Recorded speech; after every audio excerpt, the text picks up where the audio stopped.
நம்மோடு தொலைபேசி வாயிலாக இணைந்திருக்கிறார் ஓய்வு பெற்ற நீதியரசர் திரு வள்ளிநாயகம் அவர்கள். சார் வணக்கம். வணக்கம். இன்னைக்கு சென்னை உயர்நீதிமன்றம் நீதிபதி ஜெயச்சந்திரன் அவர்கள் தண்டனை விவரங்களை அறிவித்திருக்கிறார்.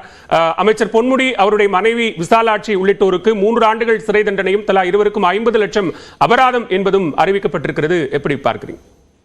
கரெக்ட் தானே. அதாவது குற்றவாளின்னு சொன்னதுக்கு அப்புறம் தண்டனை கொடுக்குறாங்க. தண்டனை கொடுக்கறதுக்கு மேல சிஆர்பிசி பிரகாரம் குற்றவாளியை கூப்பிட்டு இது மாதிரி கொடுக்க போற தண்டனை அது சம்பந்தமா என்ன சொல்லணும், அவருடைய ஆர்குமெண்ட்டை கேட்கணும். அந்த ஆர்குமெண்ட் அந்த அவருடைய வக்கீலும் சொல்லியிருக்காரு.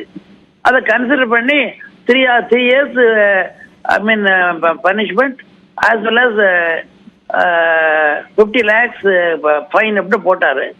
ஏற்கனவே குற்றவாளின்னு தீர்மானம் பண்ணியாச்சு. அதோட நெக்ஸ்ட் ஸ்டெப் வர பண்ணிட்டாரு.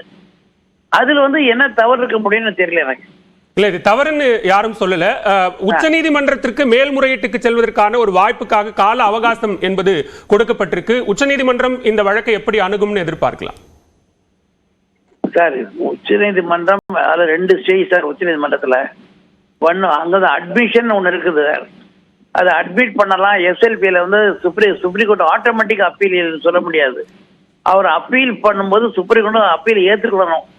அப்பீல ஏத்துப்பதுக்கு அப்புறம் எதை ஸ்டே பண்றது அப்படின்னு கேள்வி வரும்.